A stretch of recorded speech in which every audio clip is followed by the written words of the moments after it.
You ever get that feeling where you look at a piece of tech and realize you've been doing things the long way for 20 years? I just saw this new weld sequencing software from InduSuite called Octopus Steps. It's basically a GPS for your welding torch. A GPS? So does it tell you recalculating when you accidentally blow a hole through a piece of thin gauge sheet metal? Because that would be very helpful for the rest of us. Well, it's more about the order of operations. You know how it is when you got a complex weldment, you get into a rhythm, your mind wanders to what's for lunch, and suddenly you realize you've welded yourself into a corner. Literally, you've sealed a box that was supposed to have internal stiffeners. Now, instead of a structural component, you've got a very heavy, very expensive rattle. I've seen that look on your face. It's the don't talk to me for 30 minutes while I get the angle grinder look. Exactly. This software gives manual guys a digital roadmap. No more guessing which seam to hit first to prevent warping. It's like having a master fabricator whispering in your ear, minus the smell of stale coffee and tobacco. And speaking of high-end fab, Winnebago, yeah, the RV people, are adding 10 new welding cells. Total expansion. Wait, Winnebago? Are people buying that many motorhomes, or are they just making them 10 times more complicated? High demand in the Midwest, apparently. But what really caught my eye was Trump's new automated parts sorting. Alex, I've spent cumulative weeks of my life standing over a laser-cut sheet, vibrating like a human tuning fork, trying to shake small parts out of the metal skeleton. Trump F made a system that does it automatically. So you're telling me the ceremonial shaking of the scrap is a dying art form? Honestly, Tiger, you make it sound like more of a workout than a trade. It's soul-crushing work. You're basically playing a high-stakes version of those arcade claw machines, except if you drop the prize, it's a $300 laser cut bracket. Seeing that automated separation, it's beautiful. It's like watching a robot do the chores you've hated since 1998. Okay, so the robots are taking the boring parts of welding and laser cutting. Let's pivot to the people side. I saw you were looking at some trade career stuff from PHCP Pros, plumbing and piping. Yeah, their latest podcast series is gold for anyone in the mechanical trades. They're talking about integrated business practices, which sounds like a snooze fest until you realize it means not getting fleeced by your supplier. I'm guessing you have a story about not understanding your supply chain? Oh, you have no idea. Early on, I thought networking was just for guys in suits who eat tiny sandwiches at mixers. Then I had a job where I needed 50 feet of 3-inch copper pipe, which costs about as much as a used sedan these days. And I just walked into the distributor like a tourist. Retail price, no relationship. I basically handed them my profit for the month as a tip. Ouch. So the tip here isn't just be a good plumber, it's be a good businessman. Exactly. Build a relationship with your local distributor. They'll tell you when a price hike is coming before the memo goes out. They'll give you the good lead times. If they like you, they might even save a crate of the new, easier to install piping materials for your project. In the trades, a friend at the counter is worth 10 ads in the phone book. Speaking of business, let's talk about the maker-mogul side of things. I was reading the notes on Beekman 1802. They went from a couple of guys with a few goats to a $92 million empire. And they did it with soap?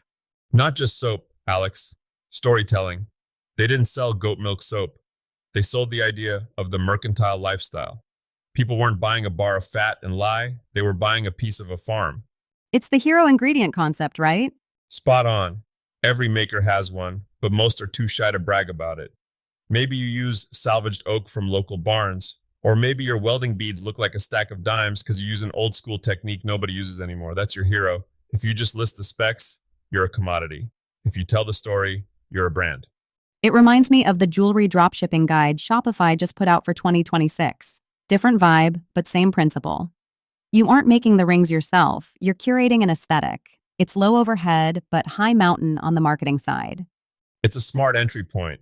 But even there, if you don't have a vibe, you're just another shop in a sea of chrome. You have to be the editor-in-chief of your own brand. Whether it's goat soap or gold-plated earrings, you're selling a feeling. My feeling usually involves sawdust and a slight scent of singed hair, but hey, there's a market for everything. Well, speaking of your feeling, let's get into the DIY mastery section. I saw the CNC percussion video you sent me, a functional musical instrument made entirely through CNC mapping. It sounded surprisingly good. It's incredible. People think of CNCs as these cold, industrial printing machines. But seeing a drum tuned perfectly by the geometry of the carve, That's where the soul of the wood meets the precision of the machine. It's a blend of luthery and mathematics. It makes me want to try it, but then I remember my last woodworking project. Which leads us to the truth bomb from Maker Channel about treated lumber. Ah, the green tinted heartbreaker. Every DIYer has been there. You go to the big box store, you find a deck board that looks straight as an arrow. You lug it home, you're all excited. You leave it in the sun for 2 hours while you go get a sandwich. And when you come back, that board has turned into a giant wooden Pringle. A wooden Pringle. I'm stealing that. But seriously, why is it so temperamental? Because that stuff is pumped full of liquid preservative until it's practically a sponge. It's wet when you buy it. If you try to cut a precise notch or a miter joint while it's still saturated, and then it dries out on your porch, those joints are going to open up until you can fit a thumb in the gap. So what's the move? Do we have to wait a year for it to dry? No, just a week. Buy your treated lumber a week before you plan to cut it. Stash it in the shop or the garage. Stack it flat with pieces of scrap wood between the layers. We call those stickers. To let the air move. Let it acclimate. It'll shed that excess moisture and do its twisting and shouting on the floor instead of on your half-finished pergola. It sounds like the theme of today is really patience versus precision, whether it's letting wood dry, building a supply chain relationship, or mapping out a weld sequence. You hit the nail on the head. We live in this world that wants everything instant, but the shop doesn't work like that. The shop has its own clock. If you try to outrun the physics of the material or the reality of the business, you're going to end up with a pile of scrap and a headache. I think that's a great takeaway for the week. Slow down to speed up.